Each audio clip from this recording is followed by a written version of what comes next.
निम्ति सदुपयोग गर्ने विधि प्रक्रियाको अनुसन्धान आविष्कार, तेस्रो पर्यावरण विनाशको यो सबै चाहिँ क्रम जो देखिएको छ त्यसलाई रोक्न कम्युनिस्टहरूले कसरी अगाडि जाने भन्ने कुरा, नवउदारवादसँग कसरी लड्ने भन्ने कुरा हामी कम्युनिस्टहरूको अगाडि चुनौतीका रूपमा आविष्कार गर्नै पर्ने, अनुसन्धान गर्नै पर्ने, एउटा नयाँ निष्कर्षमा पुर्याउनै पर्ने यी विषयहरूलाई हाम्रो दस्तावेजमा गम्भीर रूपले उठाउने कोसिस गरिएको छ र एउटा गोरेटो, एउटा नयाँ गोरेटो समाजवादको निम्ति कोर्ने जमर्को गरिएको छ। एउटा संश्लेषणमा पुग्ने कोसिस गर्नुपर्दछ। लास्टमा कुरा के हो भने त्यो चाहिँ फेरि कम्युनिस्टले मात्रै गर्न सक्छन्, अवसरवादीले गर्न सक्दैनन्। त्यसकारण कम्युनिस्ट हुने कुरा सबभन्दा ठुलो कुरा छ। मार्क्सको विचारलाई यान्त्रिक ढङ्गले ग्रहण गरेर अगाडि बढेको भए लेनिनले अक्टोबर क्रान्ति गर्न सम्भव थिएन। लेनिनको कुरालाई अन्धानुकरण गरेर गएको भए चिनिया क्रान्ति सम्भव थिएन या अरू क्रान्ति पनि, र ठुला ठुला प्रतिगमन प्रतिक्रान्तिहरू पनि देखिए। हामी भन्यौँ नि सामन्तवादको अन्त्य गर्न पुँजीवाद अगाडि आयो। दार्शनिक र सैद्धान्तिक रूपमा नवउदारवादको जामा पहिरिएको छ। कसरी लड्नुपर्छ भन्ने कुराको निरूपण गर्ने चुनौती आजका कम्युनिस्टहरू अगाडि छ। रोबोट चाहिँ अब त मानिसले गर्ने काम सब धेरै रोबोटले गर्ने परिस्थिति बनिसक्यो। नानो टेक्नोलोजी आइसक्यो र त्यसले संसारभरि एउटा अर्कै परिस्थिति बनाएको छ। त्यहाँ जसरी विश्वको पर्यावरणमाथि हस्तक्षेप गरेको छ, हमला गरेको छ, पर्यावरण विनाशको जो तीव्र प्रक्रिया संसारभरि चलेको छ, के अरे समुद्रको वरिपरिका थुप्रै सहरहरू डुब्ने खतरातिर देखा पर्दै गएको छ।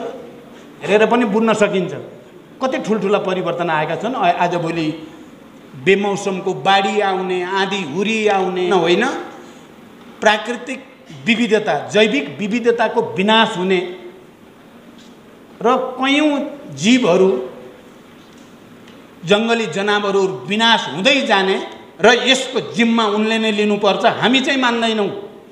एसपीपी खारेज गराइ छाडिन्छ भनेर मैले बोलेपछि चुनौती भएको थियो पार्लियामेन्टमा। एमालेको एकजना नेताले चुनौती दिन्छु भनेको 3-4 घण्टापछि त प्रमाणै आइदियो। त्यसपछि त्यो चुनौती पनि खतम भयो। वैज्ञानिक ढङ्गले विश्लेषण गर्छन्, संश्लेषण गर्छन्, तर बिग्रेपछि कम्युनिस्ट जति नराम्रा कोही पनि हुन्नन्। सबभन्दा नराम्रा कम्युनिस्ट हुन्छन्। यो कुरा माओ सेतुङले एकचोटि बडो राम्रोसँग भन्नुभएको छ। अन्डा धेरै फाइदाजनक चिज हो, सड्यो भने त्यो जति गन्दा केही पनि हुँदैन। गोर्बाचोभ र एल्सिन हुन्छन् र पुरै क्रान्तिलाई बर्बाद पार्छन् भन्ने पनि हामीले देखेकै हो। हामीलाई यस्तै एल्सिन र चेउसेस्को त छैनन् होला भन्ठानेर वाम गठबन्धनलाई एकता गरेको त चेउसेस्को भन्दा चर्को निषेधात्मक, आफ्ना सहयात्री सहयोद्धालाई देखि नसक्ने, कुनै सहमति सम्झौता पालन केही गर्नु नपर्ने नि त्यो 19 पृष्ठको दस्तावेजले खतम बनायो भन्नुहुन्छ उहाँले। 19 पृष्ठको दस्तावेज कसले जन्मायो? कम्युनिस्ट पार्टीभित्र यस्तै प्रतिक्रियावादी, प्रतिक्रान्तिकारी, प्रतिगमनकारी, संविधान विरोधी, सङ्घीय लोकतान्त्रिक गणतन्त्र विरोधी गतिविधिको कारणले हामीले बाध्य भएर सच्चाइ जनताको अगाडि ल्याउन परेको होइन। हाम्रो गौरवशाली पार्टीका संस्थापक नेता कमरेड नरबहादुर कर्मचारीप्रति श्रद्धा प्रकट गर्न चाहन्छु र यो आयोजना उहाँको स्मृतिमा बिल्कुल सही आयोजना हो। नेपालमा समाजवाद, सम्भावना र चुनौतीको विषय कमरेड नरबहादुर कर्मचारीसँग जोडेर आयोजित गर्नु आफैमा सैद्धान्तिक रूपले र रणनैतिक रूपले पनि अर्थपूर्ण छ, महत्त्वपूर्ण छ। हुन त म प्रतिष्ठानको संरक्षक छु, तर यो डिसिजन प्रतिष्ठानको अध्यक्ष लगायतका कमरेडहरूले गर्नुभयो। म उहाँहरूलाई धन्यवाद भन्न चाहन्छु। यो बिल्कुल आजको नेपालको परिस्थितिमा आवश्यक बहसको सृष्टि गर्ने उद्देश्यका साथ आयोजित गरिएको छ र यसमा जति वक्ताहरूलाई अहिले यो सेसनमा बोलाइयो, मलाई लाग्छ संविधान सभामा संविधान निर्माण प्रक्रियामा सहभागी प्रमुख राजनीतिक दल र त्यसका प्रमुख नेताहरू मध्येलाई नै यहाँ निम्त्याइयो र विचारहरू प्रस्तुत पनि भए। हामीले संविधान सभाबाट संविधान बनाउने प्रक्रिया निकै लामो सङ्घर्ष, धेरै नेपाली जनताको त्याग बलिदान, सशस्त्र शान्तिपूर्ण आन्दोलनका थुप्रै श्रृङ्खलाहरू पार गरेपछि भएको हो र त्यसको पछिल्लो कडी भनेको जनयुद्ध र जनआन्दोलनको समायोजन नै हो। 12 बुँदे समझदारी र त्यसको जगमा संयुक्त जनआन्दोलनको बलमा यो परिस्थिति बनेको हो र यो संविधान बनाउने बेलामा नै हामीले केही मूलभूत सिद्धान्तलाई आत्मसात गर्ने कुरा गरेका हौँ। हामीले ती मूलभूत सिद्धान्तहरूमध्ये बडो संश्लेषित रूपमा संविधानमा उल्लेख गर्दा अब राज्य समाजवाद उन्मुख राज्य भनेर भनेका छौँ र समाजवाद उन्मुख राज्यको हामीले परिकल्पना गर्दै गर्दा र संविधानमा त्यसलाई लिपिबद्ध गर्दै गर्दा कुनै पनि राजनीतिक दलको त्यो कुरामा विमति रहेन। अबको राज्य समाजवाद उन्मुख राज्य हुनेछ र हाम्रो संविधानले अंगीकार गर्ने राजनीति, अर्थनीति, सांस्कृतिक नीति, मौलिक अधिकार लगायतका विषयहरू सबै समाजवाद उन्मुख हुनेछन् भन्ने मान्यतामा आधारित भएर नै लेखिएका छन्। मलाई यहाँ विद्वान साथीहरूलाई पक्कै पनि सम्झना छ भन्ने लाग्छ। मौलिक अधिकारमा हामीले जे व्यवस्था गरेका छौँ ती धेरै नै ऐतिहासिक महत्त्वका छन्। त्यहाँ हामीले सबै उत्पीडित वर्ग समुदाय, श्रमजीवी जनता सबैलाई शिक्षामा, स्वास्थ्यमा, रोजगारीमा मौलिक अधिकार हुनेछ। यदि कसैले स्वास्थ्य उपचार नपाएर अकालमा मृत्युवरण गर्ने स्थिति भयो भने मुद्दा लाग्नेछ र राज्य त्यसको निम्ति जिम्मेवार हुने पर्नेछ।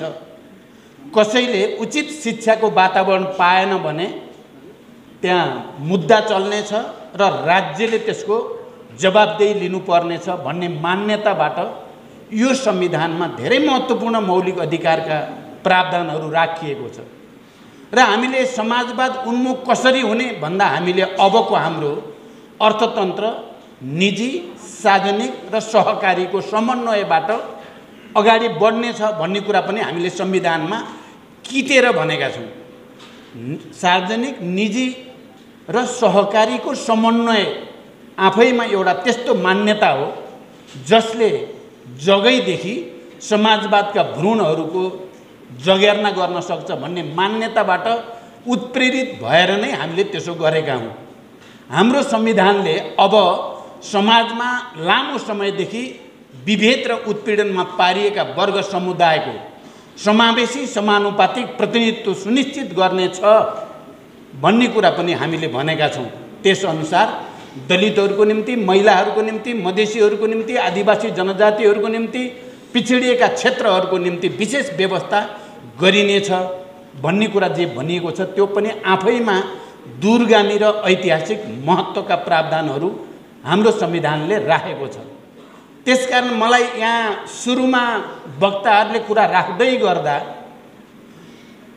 गठबन्धनमै भएका नेता साथीहरूले बडो नकारात्मक, केही पनि भएन, केही पनि छैन, सबै बर्बाद छ, उल्टो भयो भन्या जस्तो गरिराख्नु भयो। म त्यसको अहिले व्याख्या नगरिकन प्रतिवाद गर्न चाहन्छु। त्यो सत्य होइन। नेपाली जनताको लामो सङ्घर्ष र बलिदानपछि ऐतिहासिक महत्त्वका राजनैतिक परिवर्तन मात्रै होइन, त्यो परिवर्तनलाई संवैधानिक ढङ्गले संस्थागत गर्ने प्रक्रिया समेत संविधान सभाबाट भएको कुरालाई कम आँक्नु, 10 वर्षको जनयुद्धमा हजारौंको त्याग र बलिदानबाट आएको यो परिवर्तनको महत्त्व, संघीयता, गणतन्त्र, धर्मनिरपेक्षता, समावेशी समानुपातिकताको मान्यतालाई कम गरी आँक्नु बिल्कुल इतिहासप्रति र यो परिवर्तनको स्वामित्वप्रति अन्याय हुन्छ भन्ने मलाई लाग्छ। त्यस्तो होइन, केही नै भएन, राजनीतिक पार्टीहरूले केही नै गरेनन् भन्ने कुरा सत्य होइन। चाहे पञ्चायत विरोधी आन्दोलनको पछिल्लो चरणमा 46 सालको ऐतिहासिक जनआन्दोलनको सन्दर्भमा भएको संयुक्त जनआन्दोलन, वामपन्थी र लोकतन्त्रवादी प्रजातन्त्रवादी मिलेर गरिएको आन्दोलनको कुरा गरौँ, चाहे शान्ति सम्झौताको वरिपरि गरिएका संयुक्त आन्दोलनहरूको कुरा गरौँ, र यी सबै परिवर्तन संविधान सभा र अनि संविधान सभा पछिका निर्वाचनहरू जुन सन्दर्भ र प्रक्रियाबाट गरियो त्यसको ऐतिहासिकता र महत्त्वलाई कम हुने गरी व्याख्या गर्न थालियो। ती खासै केही होइनन्। हामी पहिला जहाँ थियौँ अहिले पनि त्यही छौँ। जनताले पहिला जे पाएका थिएनन् अहिले पनि केही पाएका छैनन् भने जस्तो गरी व्याख्या गर्नु, त्यो जनताले गरेको त्याग, तपस्या, बलिदान जसको जगबाट यो परिवर्तन आएको छ त्यो जनताकै अपमान हुन्छ। ती सबै महान शहीदहरू, बेपत्ता योद्धाहरू, घाइतेहरू जनयुद्ध र जनआन्दोलनका, तिनीहरूको त्याग र तपस्याको अपमान हुन्छ। त्यसरी हामीले कुरा गर्नु हुँदैन भन्ने मलाई लाग्छ। तर यसको साथसाथै फेरि हामी सबै सन्तुष्ट छौँ त भन्दा हामी फेरि यो नै पर्याप्त छ भन्ने हामीलाई लागेको छैन। पहिलो कुरो त संविधानमा व्यवस्था भएअनुसार अझै हामीले ऐन बनाउन सकेका छैनौँ। सङ्घीय निजामती ऐन, शिक्षा सम्बन्धी ऐन, सङ्घीय शिक्षा ऐन, अन्य तमाम ऐनहरू जसले यो परिवर्तनलाई जनताको घर दैलोमा पुर्याउने र जनताले अनुभूत गर्ने गरी विकास र समृद्धि ल्याउने पर्ने हो, त्यसमा कहीँ न कहीँ हामी राजनैतिक नेतृत्वहरूको बिचमा समान सोच बन्न सकिरहेको छैन। एक थरीलाई यो सङ्घीय लोकतान्त्रिक गणतन्त्र, यो समावेशी समानुपातिकता मन परेको छैन। त्यसकारण कहीँ न कहीँ त्यो प्रवृत्ति र तत्त्वहरू यो संविधानलाई नै खारेज गर्न पाए, यो सङ्घीयता नै खारेज गर्न पाए भनेर जसलाई त्यो इच्छा लागेको छ उनीहरूलाई यस खालका ऐनहरू निर्माण गर्ने, नियमावलीहरू बनाउने र जनतालाई प्रत्यक्ष रूपले राहत दिने, जनतालाई यो परिवर्तनको प्रतिफल दिनेतिर रुचि छैन। त्यसैको परिणाम हो गतकाल हामीले जे भोग्यौँ। यहाँ अहिले बोल्दै जाँदा अब अन्तिममा त हामी सायद झलनाथजी र म मात्रै बाँकी रहौँ क्या हो? रामचन्द्रजी जानुभयो। अब सबै वक्ताहरू चाहिँ वास्तवमा यस्तो गोष्ठीमा चाहिँ अन्तिम समयसम्म सबै वक्ता बस्नुपर्ने हो। बोल्दै हिँड्दै बोल्दाखेरि आफूलाई लागेको कुरा मजाले बोल्ने, अर्कोले उत्तर दिन धैर्यतापूर्वक पर्खिन पनि नसक्नु, यो चाहिँ बिल्कुल जायज होइन। आउने दिनमा सबै नेताहरूले, सबै पार्टीहरूले यो कुरालाई ख्याल गर्न जरुरी छ। महत्त्वपूर्ण विषयमा महत्त्वपूर्ण बहस विवाद हुँदा त्यो बारेमा चाहिँ छलफल गर्न जरुरी छ। मैले हुन त शङ्करजीलाई बस्नु न भन्दाखेरि होइन म सुनिहाल्छु तपाईँको भनाइ भन्दै जानुभयो। नेकपा एमालेको महासचिव, मलाई भन्न के मन थियो उहाँलाई भने, शङ्करजी कमसेकम हामीहरू यहाँ अगाडि हुँदाखेरि यसरी नबोल्नुहोस् न, यसरी कसरी बोल्न सक्नुभयो भन्न मन लाग्यो। हाम्रो अगाडि उहाँले जो शोधान्तर घाटाको कुरा गर्नुभयो, त्यो शोधान्तर घाटाको आज जो स्थिति छ यसको प्रणेता, यसको जन्मदाता केपी ओली नेतृत्वको सरकार र युवराज खतिवडा हो। समाजवादको कुरा गर्ने हैन, समाजवादतिर जाने कुरा गर्ने हामीले गरेको होइन। वामपन्थीहरूको एकता, कम्युनिस्टहरूको एकताबाट स्थायित्व र समाजवादतिर जाला, भ्रष्टाचार नियन्त्रण होला, जनतालाई प्रत्यक्ष राहत हामीले घोषणापत्रमा जे भनेका थियौँ त्यहीतिर जाला भनेर त्यो पहल गर्ने हाम्रो अगाडि, अझ मेरो अगाडि भन्छु म चाहिँ, त्यो पहलकर्ताको अगाडि बसेर उहाँले चाहिँ समाजवादको कुरा बुर्जुवासँग मिलेर हुन्छ भन्न मिल्छ? अस्ति भर्खरै यो एमसीसीमा 12 बुँदे हुन त झलनाथजी अब यसमा अलि बढी नै चाहिँ आफ्नो कुरा सिधै राख्नु भएको छ। म उहाँलाई सम्मान नै गर्छु, तर फेरि झलनाथजीलाई पनि म के सम्झाउन चाहन्छु भने एमसीसी बारे दस्तावेजीकरण गर्ने पहिलो दस्तावेज लेख्ने मैले लेखेको हो। एमसीसी बारे अध्ययन गर्नुहोस् भनेर झलनाथजीको नेतृत्वमा आयोग बनाउने प्रस्ताव पनि मैले नै राखेको हो। झलनाथजीलाई यो हेक्का होला, यो हेक्का रहोस्, यो हेक्का रहन जरुरी छ। अनि एसपीपी को कुरा, एसपीपी ठीक हो, तपाईले भन्नुभएकै हो, तपाईलाई चाहिँ जिम्मा दिया हो। त्यो जिम्मा अध्यक्षको हैसियतले मैले दिएको थिएँ तपाईलाई। एउटा परिस्थितिमा 12 बुँदे घोषणा बनाएर डुब्तेका तिन्केका सहारा गरेकै हो, त्यहाँ कुनै लुकी छिपीको कुरा होइन। तर अर्को सत्य के हो, एसपीपीलाई खारेज गराउनेमा नेतृत्वको भूमिका पनि हामीले नै खेलेको हो। यो सत्यलाई पनि कसैले इन्कार गर्न सक्दैन, इन्कार गर्न हुँदैन पनि। मैले बिहान यो कहाँबाट आएको थियो एसपीपी भने ओली नेतृत्वको सरकार एसपीपी गरेर सैन्य गठबन्धनतिर देशलाई लैजाने कामको सुरुवात गरेको हो र यसको जिम्मा उनले नै लिनुपर्छ। हामी चाहिँ मान्दैनौँ। एसपीपी खारेज गराइ छाडिन्छ भनेर मैले बोलेपछि चुनौती भएको थियो पार्लियामेन्टमा। एमालेको एकजना नेताले चुनौती दिन्छु भनेको 3-4 घण्टापछि त प्रमाणै आइदियो। त्यसपछि त्यो चुनौती पनि खतम भयो। त्यसकारण यी सबै विषयहरू एउटा ऐतिहासिक सन्दर्भमा भए। कम्युनिस्टहरू राम्रा हुन्छन्, उनीहरू वैज्ञानिक हुन्छन्, बडो धैर्यतापूर्वक वैज्ञानिक ढङ्गले विश्लेषण गर्छन्, संश्लेषण गर्छन्। तर बिग्रेपछि कम्युनिस्ट जति नराम्रा कोही पनि हुन्नन्। सबभन्दा नराम्रा कम्युनिस्ट हुन्छन्। यो कुरा माओ त्से-तुङले एकचोटि बडो राम्रोसँग भन्नुभएको छ। अन्डा धेरै फाइदाजनक चिज हो, सड्यो भने त्यो जति गन्दा केही पनि हुँदैन। हामीले त कम्युनिस्ट सबैलाई मिलाउन खोजेकै हो, राम्रा हुन्छन् भनेर। कुरा बोल्नु, कम्युनिस्टहरू बिग्रेपछि चेउसेसको हुन्छन् भन्ने पनि देखिया छ इतिहासमा। कम्युनिस्टहरू बिग्रेपछि गोर्बाचोभ र एल्सिन हुन्छन् र पुरै क्रान्तिलाई बर्बाद पार्छन् भन्ने पनि हामीले देखेकै हो। हामीलाई यस्तै एल्सिन र चेउसेसको त छैनन् होला भन्ठानेर वाम गठबन्धनलाई एकता गरेको त चेउसेसको भन्दा चर्को निषेधात्मक आफ्ना सहयात्री सहयोद्धालाई देखिन नसक्ने, कुनै सहमति सम्झौता पालन केही गर्नु नपर्ने, बैठक छलफल बहस गर्नै नपर्ने पुरै एकाधिकारवादी भएपछि र भ्रष्टाचारको पराकाष्ठा। अहिले त्यसो भएर शङ्करजीलाई म त्यो सुनाउन नै मन थियो, कति धेरै भ्रष्टाचार भयो तपाईहरुको पालामा।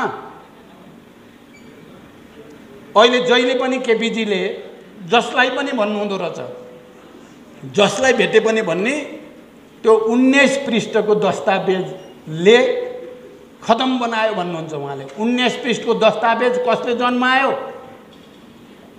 कम्युनिस्ट पार्टीभित्र यस्तै प्रतिक्रियावादी, प्रतिक्रान्तिकारी, प्रतिगमनकारी, संविधान विरोधी, संघीय लोकतान्त्रिक गणतन्त्र विरोधी गतिविधिको कारणले हामीले बाध्य भएर सच्चाई जनताको अगाडि ल्याउन परेको होइन। त्यो फेरि मेरो दस्तावेज मात्रै पनि होइन, त्यो झलनाथजीको पनि हो, माधव नेपालको पनि हो, वामदेव गौतमको पनि हो। आजभोलि वामदेवजीले फेरि कहिलेकाहीँ छ्यास्स भन्नुहुन्छ फेरि। अझ त्यो भित्र लेखेको कयौँ कुराहरूको सुझाव बढी वामदेवजीकै थियो। त्यसकारण यी सबै कुराको कारणले हामीले इतिहास र सच्चाइलाई जस्ताको तस्तै आत्मसात गर्न जरुरी छ भन्ने मलाई लाग्छ। अब समाजवादको कुरोमा मैले धेरै व्याख्या गर्दिनँ, म झलनाथजीलाई नै समर्थन गर्छु। समाजवादबारे उहाँले वैज्ञानिक समाजवाद नै हो भनेर जे भन्नुभयो त्यसको बारेमा मैले दोहोर्याउनु परेन। दासीको बारेमा, आदिम साम्यवादी युगको बारेमा, अनि पुँजीवादी सामन्तवादी युग, पुँजीवादी युग इत्यादि इत्यादि केही गर्नु परेन। म के मात्रै भन्न चाहन्छु भने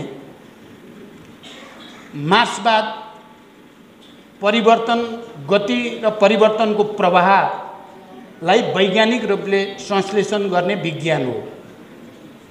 समाज, प्रकृति, मानव चिन्तनका कुनै पनि शाखा स्थिर छैनन्, ती निरन्तर परिवर्तन र गतिमा छन्।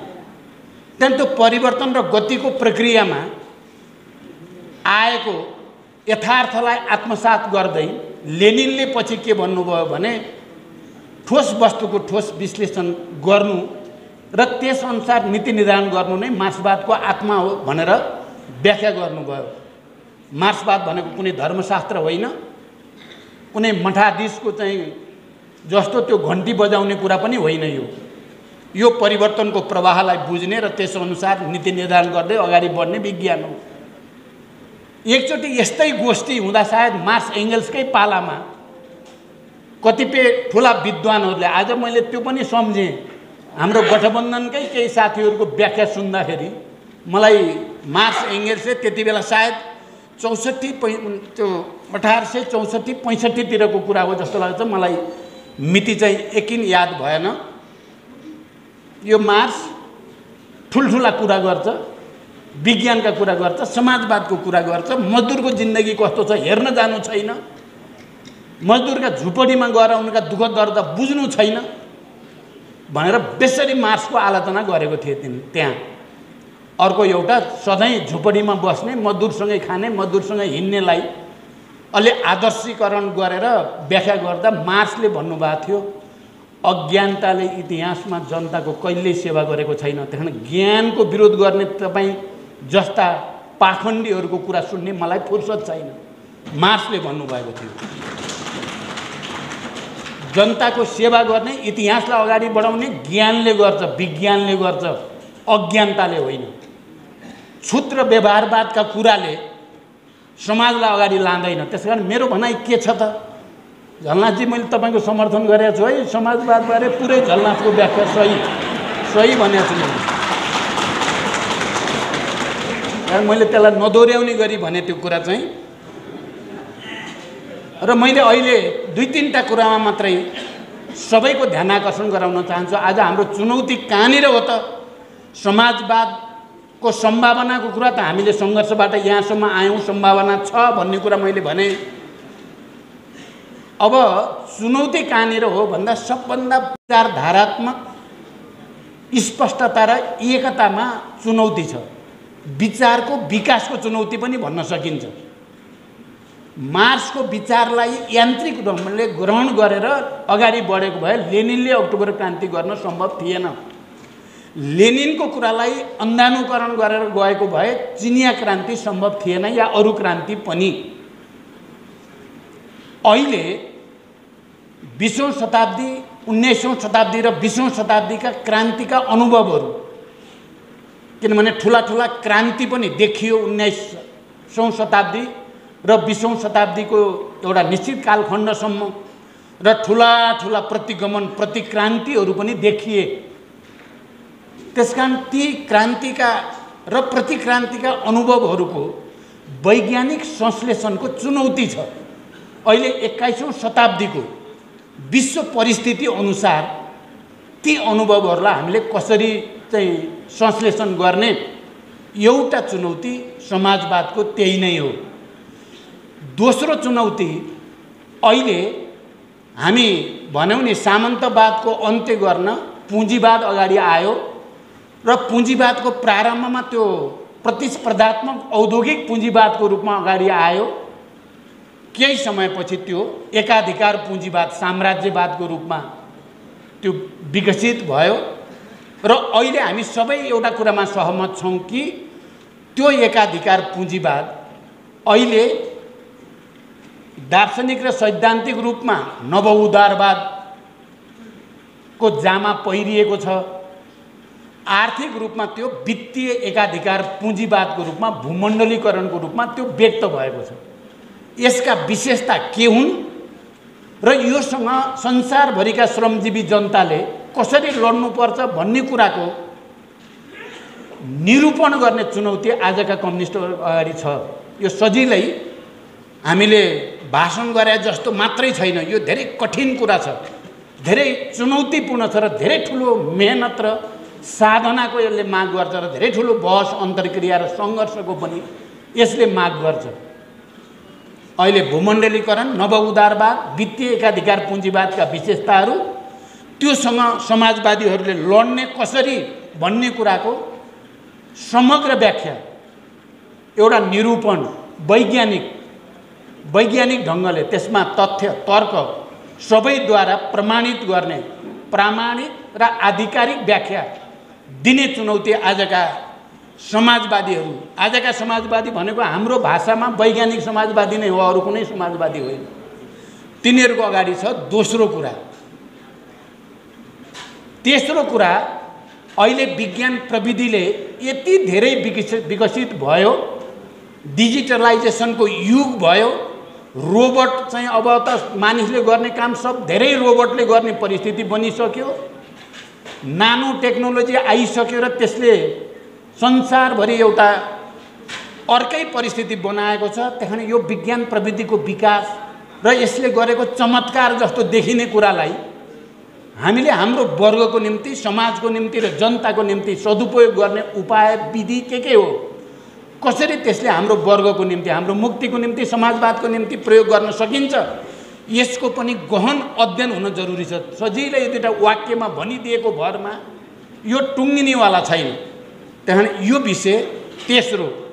चौथो विषय, अहिलेको पुँजीवादले या नव उदारवाद, वित्तीय एकाधिकार पुँजीवाद, भूमण्डलीकरणले जसरी विश्वको पर्यावरणमाथि हस्तक्षेप गरेको छ, हमला गरेको छ, पर्यावरण विनाशको जो तीव्र प्रक्रिया संसारभरि चलेको छ, यसको प्रतिवाद समाजवादीले कसरी गर्ने? पृथ्वीको तापक्रम बढिरहेको छ, समुद्रको सतह बढ्ने क्रममा छ, हिमाल पग्लिने क्रममा छ। त्यसले मानव जातिकै भविष्यमाथि गम्भीर प्रश्न चिन्हहरू खडा भएका छन्। समुद्रको सतह समुद्रको वरिपरिका थुप्रै सहरहरू डुब्ने खतरातिर देखा पर्दै गएको छ। हाम्रो हिमालय पर्वत वरिपरि त्यो हिउँ पग्लिने प्रक्रियाको कारणले मौसममा ठुल्ठुला परिवर्तन आएका छन्। तपाईँ हामीले हेरेर, भौतिक रूपमा हेरेर पनि बुझ्न सकिन्छ कति ठुल्ठुला परिवर्तन आएका छन्। आजभोलि बेमौसमको बाढी आउने, आँधी हुरी आउने, अरू चाहिँ थुप्रै खालका परिघटनाहरू जो हामीले देख्छौँ, यो जलवायु परिवर्तन, पृथ्वीको तापक्रममा भएको वृद्धि खाली मानव जातिको भविष्य माथि नै प्रश्न चिन्ह होइन, प्राकृतिक विविधता, जैविक विविधताको विनाश हुने र कयौं जीवहरू, जङ्गली जनावरहरू विनाश हुँदै जाने र त्यसको असर इकोसिस्टममा, पृथ्वी, प्रकृति र मानवको बीचको इकोसिस्टममा नराम्रो असर पर्ने जो अवस्था आएको छ, यो कुराप्रति गम्भीर चिन्ता सच्चा कम्युनिस्टले मात्रै गर्न सक्छन् र गर्नुपर्दछ। पुँजीपतिहरूले या नाफाको निम्ति नै बाँचेर मर्न चाहनेहरूले यो कुराको बारेमा चिन्ता लिएर यसको दीर्घकालीन समाधान उनीहरूले खोज्न सक्दैन। त्यो कम्युनिस्टले मात्रै खोज्न सक्ने हो। त्यसकारण मैले चारवटा कुराको अगाडि गम्भीर रूपले राख्न चाहे। एउटा, पहिलो आइडियोलोजिकल पोलिटिकल सिन्थेसिस, एनालाइसिस, क्रान्ति र प्रतिक्रान्तिका अनुभवहरूको आधारमा आजको 21औं शताब्दीमा अब हामीले कस्तो विचारधारात्मक संश्लेषण गरेर समाजवादलाई सफल पार्न सकिन्छ भन्ने प्रामाणिक र आधिकारिक संश्लेषण। दोस्रो, विज्ञान प्रविधिको चमत्कार जस्तो देखिने गरी भएको विकासलाई आत्मसात गर्ने र त्यो डिजिटलाइजेसनलाई समाजवादको निम्ति सदुपयोग गर्ने विधि प्रक्रियाको अनुसन्धान आविष्कार। तेस्रो, पर्यावरण विनाशको यो सबै चाहिँ क्रम जो देखिएको छ त्यसलाई रोक्न कम्युनिस्टहरूले कसरी अगाडि जाने भन्ने कुरा।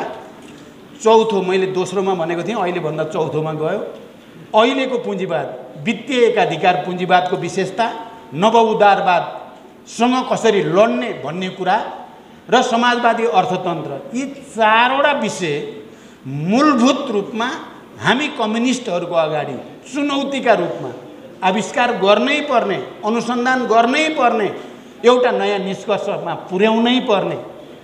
म नेकपा माओवादी केन्द्रको अध्यक्षको हैसियतले हामीले भर्खरै सम्पन्न गरेको 8औं राष्ट्रिय महाधिवेशनमा यी विषयहरूलाई हाम्रो दस्तावेजमा गम्भीर रूपले उठाउने कोसिस गरिएको छ र एउटा गोरेटो, एउटा नयाँ गोरेटो समाजवादको निम्ति कोर्ने जमर्को गरिएको छ र हामीले भनेका छौँ यो अहिले पूर्ण हुन सक्दैन। यो अन्य कम्युनिस्ट समूहहरूसँग पनि बहस गर्नुपर्छ, श्रमजीवी जनताहरूको बिचमा नि बहस गर्नुपर्छ, बुद्धिजीवीहरूको बिचमा नि बहस गर्नुपर्छ, अन्तर्राष्ट्रिय रूपमा पनि बहस गर्नुपर्छ। विभिन्न समाजवादी देशहरूका अनुभवहरू हामीले टोली बनाएर त्यही गएर अझ गहिरो अध्ययन पनि गर्नुपर्छ, किनकि कम्युनिस्ट आन्दोलन भनेको राष्ट्रिय फेनोमेना होइन, यो अन्तर्राष्ट्रिय फेनोमेना हो, अन्तर्राष्ट्रिय परिघटना हो। कम्युनिस्ट उद्देश्य भनेको अन्तर्राष्ट्रिय वर्गको एउटा उद्देश्य हो, त्यसलाई पुरा गर्नको लागि अन्तर्राष्ट्रिय रूपमा नै जानुपर्छ भनेर हामीले जमर्को गरेका छौँ। र आजको गोष्ठीमा यो विषय जसरी प्रवेश र बहस भएको छ मलाई लाग्छ बिल्कुल ठिक सुरुवात भएको छ। यो सुरुवात हो, अघि अध्यक्षको हैसियतले नारायण काजी कमरेडले भने जस्तै यो प्रस्थान बिन्दु हो। यस्ता कार्यक्रमहरू हामीले राष्ट्रिय र अन्तर्राष्ट्रिय स्तरमा पनि गर्दै गएर एउटा संश्लेषणमा पुग्ने कोसिस गर्नुपर्दछ। लास्टमा कुरा के हो भने त्यो चाहिँ फेरि कम्युनिस्टले मात्रै गर्न सक्छन्, अवसरवादीले गर्न सक्दैनन्। त्यसकारण कम्युनिस्ट हुने कुरा सबभन्दा ठुलो कुरा छ। यो भन्दै म बिदा हुन्छु। धन्यवाद।